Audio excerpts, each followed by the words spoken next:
નમસ્કાર. આજે વિટિલોગો દિવસ, સફેદ ડાઘ, એક સામાજિક ગૂંચવણ ભર્યો, જેની પ્રત્યે ઘણી બધી અંધશ્રદ્ધાઓ છે, ઘણી બધી જે મુશ્કેલીઓ યાતના ભોગવી રહ્યા છે, ભેદભાવ છે, કલંક છે, આવી બધી ઘણી ઘટના બને છે. ત્યારે રાજકોટના ખૂબ જ સિનિયર એવા ડૉક્ટર સુરેશ જોશીપુરા સાથે આપણે સફેદ ડાઘની વાત કરીશું. સર, ખાસ કરી અને જે સફેદ ડાઘ છે એ ગુજરાતની અંદર એનું પ્રમાણ વધવાનું કારણ શું? સફેદ ડાઘ છે વિશ્વ કક્ષાએ 1 to 2% છે, પરંતુ રાજસ્થાન અને ગુજરાતમાં એનું પ્રમાણ વધારે જોવા મળે છે. ચોક્કસ કારણ તો એનું કોઈ સર્વે કરવામાં આવ્યો નથી, પરંતુ એનું એક કારણ એ પણ હોઈ શકે કે આપણે માટે અહીંયા અવેરનેસ વધારે છે, લોકોને લોક જાગૃતિ વધારે છે, એ પણ કારણ હોઈ શકે, પણ ચોક્કસ કારણ જાણવા મળ્યું નથી.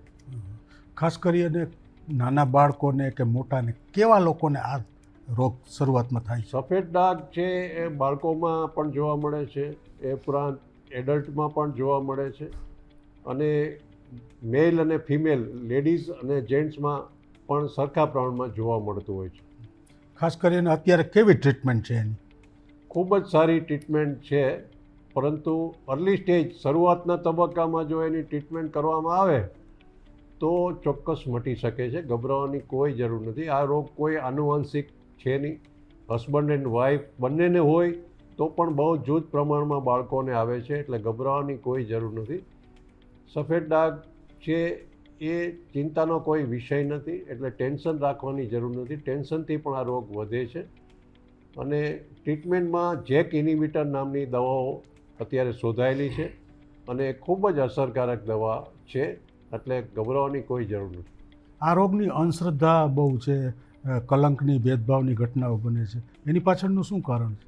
એ કેટલાય લોકો એમ માને છે કે આ રોગ ચેપી છે, એટલા માટે એ લોકો આ માટે, અને બીજું આનુવંશિક છે એમ માને છે, પરંતુ ચેપી પણ નથી, આનુવંશિક પણ નથી, એટલા માટે ગભરાવાની કોઈ જરૂર નથી. અને એટલા માટે કેટલીક વખત સગપણ સગાઈ કે બીજા માટે ચેપી નથી, એટલે બીજા બાજુમાં બેસવા માટે લોકો ગભરાય છે, પણ ગભરાવાની કોઈ જરૂર નથી. ખાસ કરીને વિદેશની જે ચામડીનો રંગ છે ને આપણી ચામડીનો રંગ છે, વિદેશનો જુદા પડે છે, તો આ થવાની વધુ શક્યતા ભારતમાં એટલા માટે એનું અસર વધારે. સફેદ ડાઘ તો બંને જગ્યાએ છે જ, પરંતુ આપણે લોકોની ચામડી ટાઈપ 2 to 3 ટાઈપની હોય, અને ત્યાં ગોરી ચામડી હોય, એટલે સફેદ ડાઘ ઓછા દેખાય, અને આપણે ચામડીમાં વધારે દેખાય, એટલા માટે આપણે વધારે એની અસર જોવા એમ માનીએ છીએ. જોઈને દર્શક મિત્રો, ક્યાંક ને ક્યાંક સફેદ ડાઘ વિશે ઘણા બધા આપણે ગેરસમજણ ને આવું બધું હોય છે, તો અંધશ્રદ્ધા આપણે ન રાખવી જોઈએ. વારસાગત પણ ક્યાંક ને ક્યાંક અમુક અંશે નથી એવું પણ મેડિકલ સાયન્સ કહી રહ્યું છે. ત્યારે ખાસ કરીને આપણે આ રોગ પ્રત્યે એક જાગૃતિ કેળવીએ, અને આજનો એનો જે વિટિલોગો દિવસ છે સફેદ ડાઘ પ્રત્યેનો, આપણે ઘણા સમય પહેલાં એને કોઢ ને આવું બધું અલગ અલગ જે નામ કહેતા હતા, એ પણ ક્યાંક ને ક્યાંક ખોટું હતું, પણ આજે સાયન્સ એટલી બધી પ્રગતિ કરી છે, એને કારણે ક્યાંક ક્યાંક આ આપણને સાચી સમજણ મળી છે. જોશીપુરા સાહેબ સાથે આપણી ઘણી બધી જે વાત કરી, એમાં બહુ પોઝિટિવ એક વાત છે કે આ સફેદ ડાઘ છે એ ક્યારેય પીડા આપતા નથી, સંપૂર્ણ પીડા રહિત છે.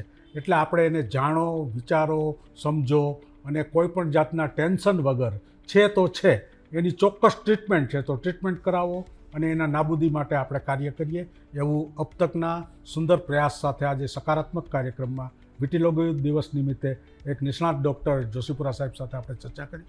આવી જ વાતો સાથે ફરી મળીશું. ત્યાં સુધી આપના દોસ્ત અરુણ દવેને આપશો રજા. Thank you very much. Thank you Arunbhai.